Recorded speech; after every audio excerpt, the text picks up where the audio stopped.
3 حاجات عشان تقلل وقت مونتاجك للنص، واخر واحده اتحداك لو انت تعرفها. رقم 1 استخدم الاختصارات دي.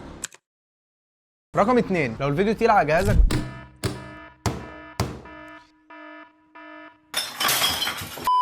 ما تنساش ان انت تستعمل حاجه اسمها بروكسي، وهسيب لك في الديسكربشن فيديو بيشرح معلومات اكتر عن البروكسي وطريقه استخدامه. ما هو حاجه من حاجتين، يا انت اللي معطل الجهاز يا الجهاز هو اللي معطلك، وانا عايزك انت اللي تكون العطله في الموضوع.